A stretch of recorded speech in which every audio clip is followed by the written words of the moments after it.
자, 두 번째 시간으로 우리가 뿔의 부피에 대한 얘기를 해보도록 할게요. 자, 뿔의 부피는 기둥의 부피와 아주 유사한데 약간의 차이만 있다라고 했어요. 자, 먼저 기둥의 부피와 뿔의 부피의 관계를 알아보기 위해서 이런 특수한 형태의 모형을 가져왔어요. 이게 뭐냐 하면 우리가 이게 뭔가 이렇게 유리그릇이라고 생각했을 때, 자, 조금 잘 그려볼게요. 유리그릇이라고 딱 생각을 해볼게요. 자, 이런 크리스탈 그릇이라고 생각을 해볼게요. 크리스탈 그릇. 자, 이렇게 생겼어요. 자, 이렇게 생겼는데, 요 안에 지금 푹 파여서 있는 거예요. 푹 파여 있는 거예요. 그래서 이렇게 우리가 뿔 모양으로 푹 파여져 있는 그릇이라고 생각을 해볼게요. 그럼 여기에다가 우리가 물을 부을 건데요. 자, 물을 부을 건데 일단은 그릇을 먼저 다 완성을 시키고 하죠. 자, 그래서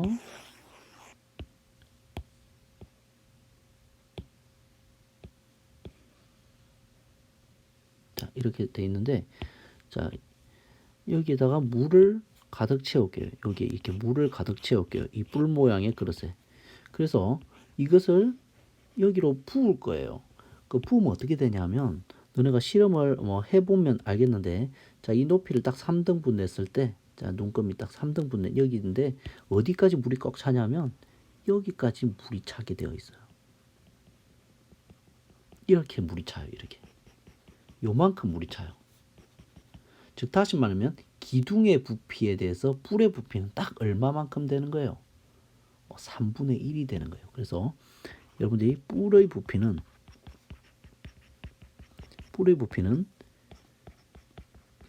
기둥의 부피에 비해서 딱 얼마냐면은 3분의 1이 되는 거예요. 그래서 여러분들이 연필 깎을 때 연필은 기둥 모양이잖아요. 근데 거기서 우리가 연필을 싹 깎아내고 나면 뾰족해지죠. 얼마만큼의 부피를 잘라낸 거냐면 3분의 2를 드러낸 거예요. 연필 깎기 칼로. 그래서 3분의 1로 우리가 쓰는 거예요. 뾰족하게 만들어서. 그래서 기억하세요. 기둥의 부피와 뿔의 부피는 딱 3분의 1배 차이 나요. 그래서 뿔의 부피가 기둥의 부피의 3분의 1밖에 안 되는 거예요. 마찬가지로 원이어도 마찬가지 원뿔이어도, 자, 우리가 먼저 원기둥을 이렇게 생각을 하죠. 원기둥을 선생님이 생각을 해볼게요. 자, 마찬가지로 이렇게 원기둥, 자, 이렇게 원기둥을 선생님 하나 그릴게요. 자, 그리고 나서 이거를 복사를 해서, 자, 기둥을 하나 만들어 놓죠. 그 다음에 왼쪽 거는 사실은 이런 뿔 모양의 푹 파여져 있는 그릇이라고 생각을 하고, 이것을 물을 기둥에다가 그냥 싹 원기둥에다가 집어넣으면 물이 얼마만큼 차냐면 딱 높이의 이게 3분의 1만큼 요만큼 물이 차는 것을 우리가 실험을 해보면 확인할 수가 있어요. 그래서 물이 요만큼 차게 되어 있어요. 그래서 기둥의 부피에 대해서 뿔의 부피는 딱 얼마라는 것을 알 수 있다.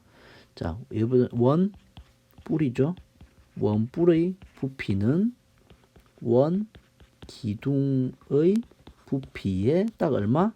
3분의 1배이다 라고 하는 것이 역시 우리가 증명을 통해서 할 수 있어요. 여기도 좀 더 정확하게 쓰면 각뿔이 각기둥의 부피의 3분의 1이다 라고 하는 것을 여러분들이 확인할 수 있어요. 그러면 뿔의 부피는 우리가 공식으로 만들 필요가 없죠. 기둥의 부피에 3분의 1만 곱하면 되니까요. 그죠? 3분의 1만 다 곱해주면 되는 형태가 되는 거죠. 바로 문제로 들어가 보도록 하죠. 그래서 뭐 여기와 마찬가지로 문제를 뭐 하나만 풀어볼까요? 자, 이런 식으로 이 문제를 풀어보도록 할게요. 뿔의 부피를 구하라 라고 되어 있는데 우리는 먼저 뭐를 구한다? 먼저 뭐를 구해요? 먼저 기둥의 부피를 먼저 계산한다. 자, 그러면 일단 민넓이 계산할 수 있겠죠? 자, 이 민넓이 계산할 수 있죠. 민넓이. 이 민넓이 계산하면 우리가 뭐는 걸 알 수 있어요? 뭐 3과 4가 있으니까 3 곱하기 4 나누기 하니까 6이 되는 것을 확인할 수 있죠. 그 다음에 높이가 지금 얼마예요? 이것의 높이가 지금 4니까 이 높이 4를 우리가 곱하게 되면 밑넓이와 높이를 곱하게 되면 뭐가 되겠어요? 바로 6 곱하기 4. 이거는 이렇게 되겠죠. 얘는 뭐예요? 삼각 기둥. 얘는 삼각 기둥의 부피잖아요. 그죠? 삼각 기둥의 부피죠. 얘가. 삼각 기둥의 부피에다가 우리는 근데 뿔의 부피를 구하고 있으니까 삼각 기둥의 부피에다가 얼마를 곱해주면 돼? 3분의 1을 곱해준 것이 답이 바로 뿔의 부피가 된다는 거죠. 그래서 답은 8이 된다는 것을 우리가 확인할 수가 있어요. 그죠? 마찬가지로 이번에도 어때요? 밑넓이 곱하기 높이. 즉 밑넓이 곱하기 높이를 하면 뭐가 만들어져요? 밑넓이 곱하기 높이를 하면 이 둘을 곱하게 되면은 바로 이 부분인데 이것은 바로 원기둥의 부피죠. 원기둥의 부피에다가 얼마를 곱하는 거예요? 3분의 1 곱한 거. 그게 바로 원뿔의 부피가 되는 거잖아요. 그죠? 그래서 답을 구할 수가 있는 거죠. 그래서 여러분들이 원의 밑넓이 계산하고 그 다음에 높이 얼마인 거?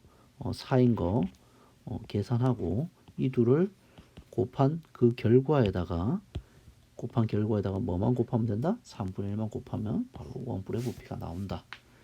바로 받아들일 수 있겠죠. 이런 식으로 정리하시면 되겠어요.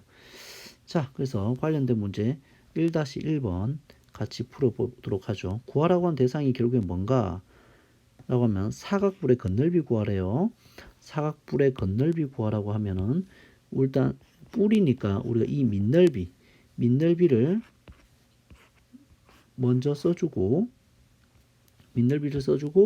그 다음 뭐 하면 돼요? 이렇게 펼친 거잖아요. 그죠?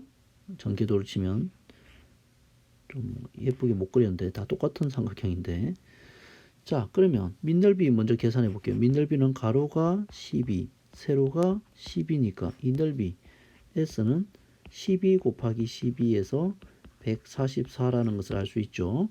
그 다음에 바로 요 부분 자 옆넓이 계산해 볼게요. 옆넓이는 어때요?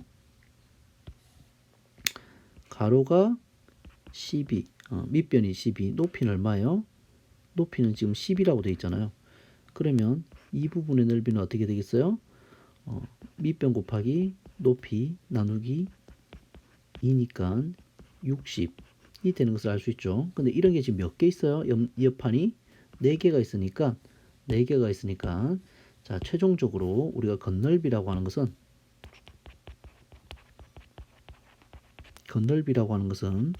여기서는 뭐예요? 밑넓이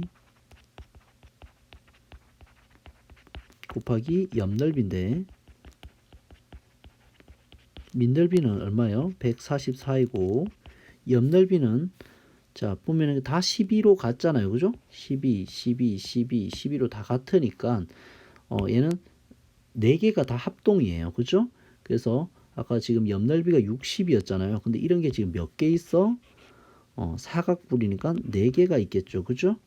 그래서 계산하면 144, 64, 240 해서 얼마요?